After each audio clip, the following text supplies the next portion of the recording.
Olá, graça e paz para todos. Sejam todos bem-vindos. Eu sou o pastor Roberto Gomes e este é o canal O Adorador por Excelência. Se você é novo por aqui, seja bem-vindo. Não esqueça, faça a tua inscrição e compartilha.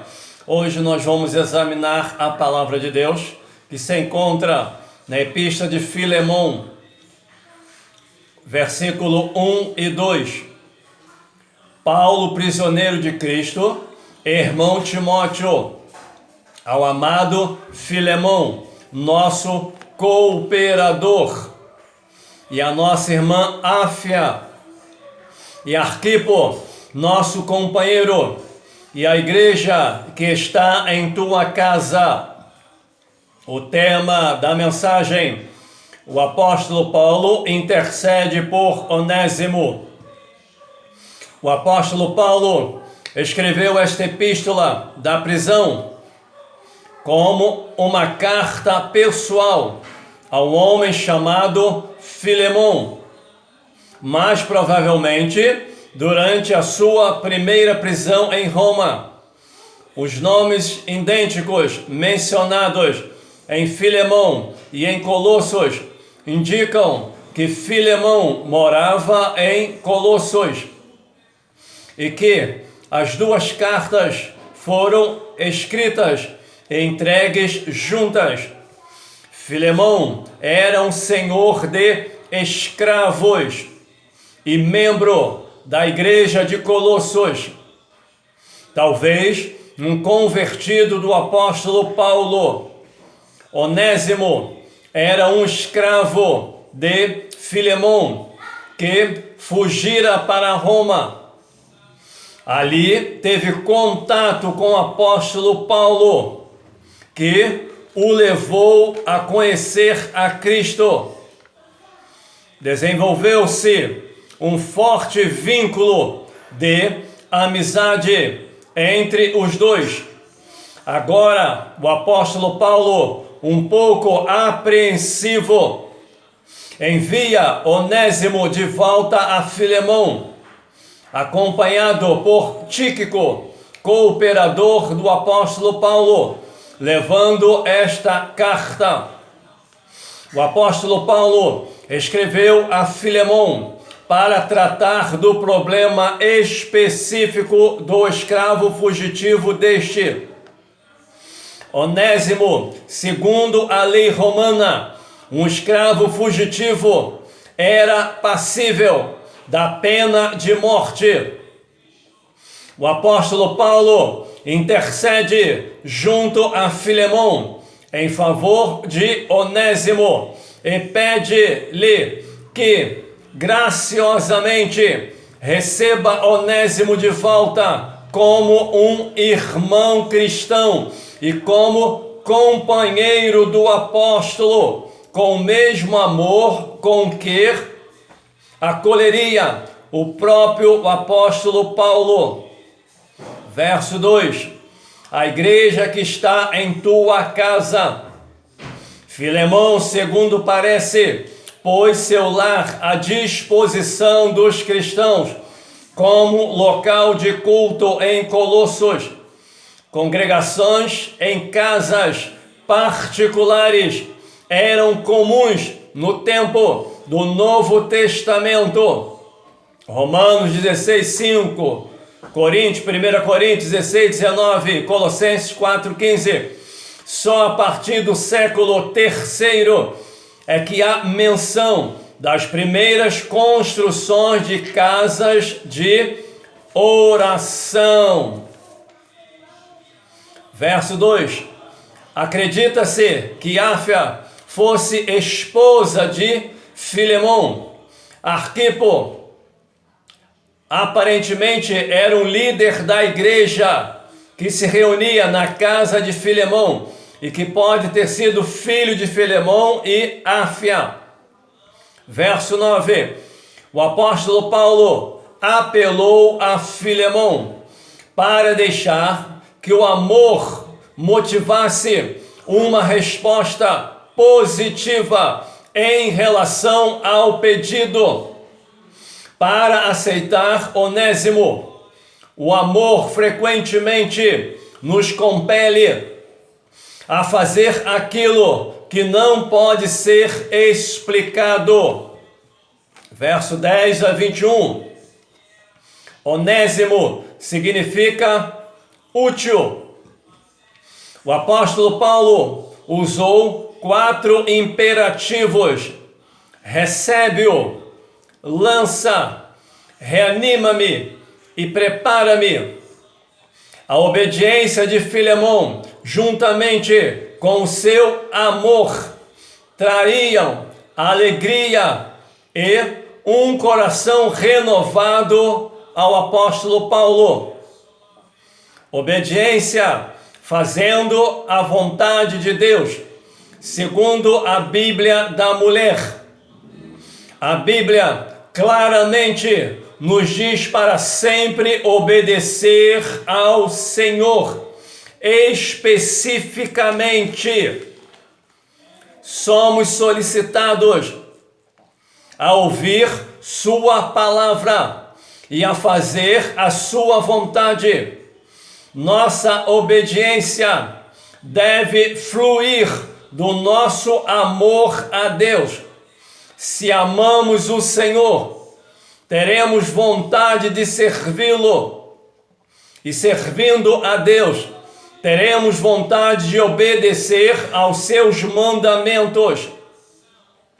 Atos de obediência, então, deve refletir a realidade interior de que amamos profundamente o Senhor e de que somos totalmente comprometidos com Ele. Devemos também obedecer às autoridades humanas que o Senhor coloca na nossa vida, reconhecendo que toda autoridade vem de Deus e é, no final das contas, parte do seu plano. As Escrituras defendem claramente que as esposas devem ser submissas ao seu marido. Filhos devem obedecer aos seus pais. Servos devem obedecer aos seus senhores. Cristãos devem obedecer aos líderes da congregação. E cidadãos devem obedecer aos governantes. A obediência não é uma resposta automática. Ela deve ser aprendida e recíproca. Reciprocamente, devemos ensiná-la aos nossos filhos.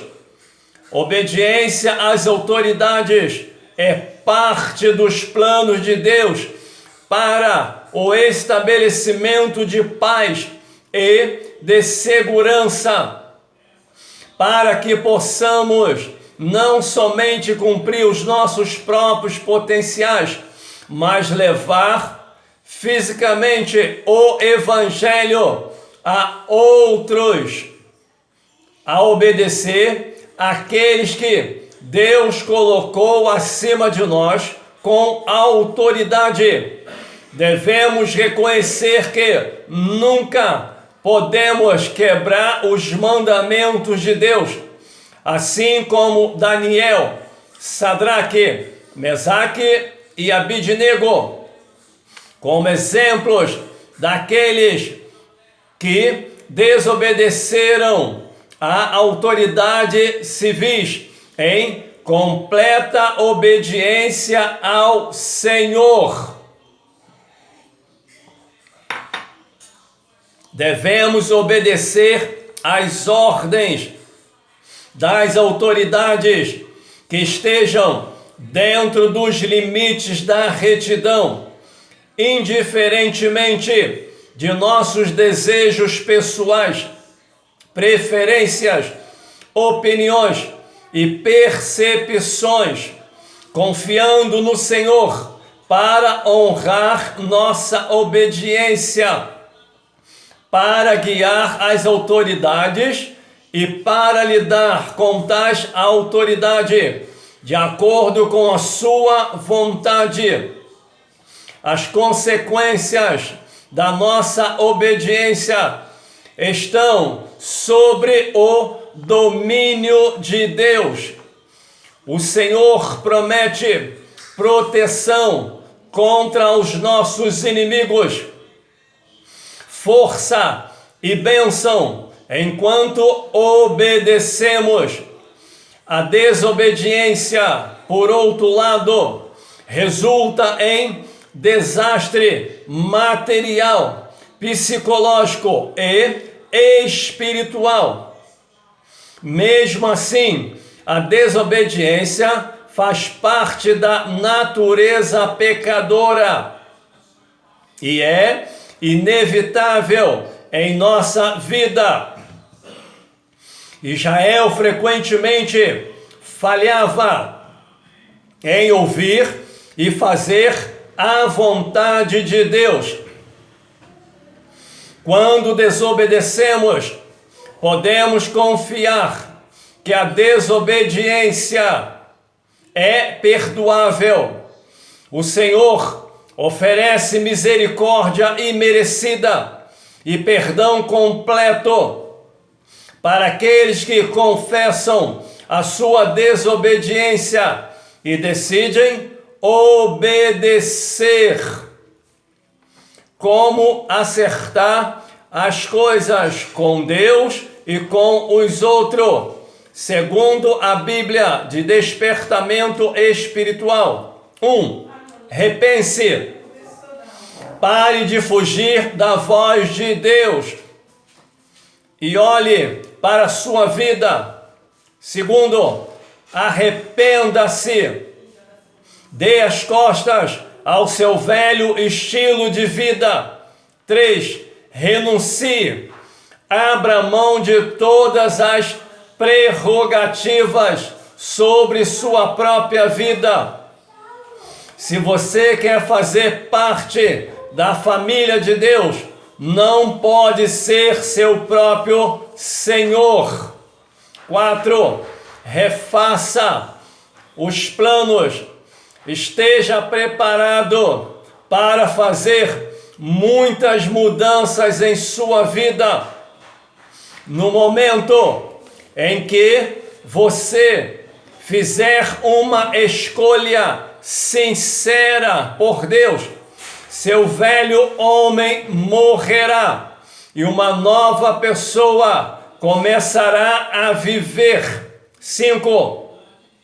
Receba pela fé a fidelidade do amor à palavra de Deus, como também o perdão e a absorvição do Senhor Jesus Cristo. Peça-lhe que reine em seu coração. Ele deve ser o seu Senhor absoluto. Oremos. Senhor Deus e Pai, ó Deus amado, Tu criaste o céu, a terra, o mar e tudo que nela há. Tu és o grande arquiteto, o criador de todo este grande universo. E neste momento eu quero Te adorar, Te glorificar junto com a Tua igreja, Pai, porque toda honra, toda glória, todo louvor pertence a Ti, meu Pai. Por isso eu Te adoro de todo o meu coração, entendimento e força. Eu quero apresentar a Tua igreja, o Teu povo, meu Pai, a noiva eleita, Pai, escolhida. Que Tu venha fazer um grande avivamento, um grande despertamento, um grande mover com Teu Espírito na vida dos Teus filhos, meu Pai. Aí está a Tua palavra, Senhor. O apóstolo Paulo intercedendo junto a Filemão em favor de Onésimo, Pai. Da mesma forma, o Teu Espírito Santo intercede por nós com gemidos inexprimíveis, Pai. Eu quero Te adorar, Te glorificar, meu Pai. Continua realizando uma grande obra de avivamento e despertamento no meio dos Teus filhos. Desperta a Tua igreja, liberta o Teu povo, em o nome de Jesus. Amém. Que Deus abençoe a tua vida, Que Deus abençoe a tua casa. Que Deus abençoe a tua família. Que Deus abençoe esta nação e todos os seus governantes. Em o nome de Jesus. Amém.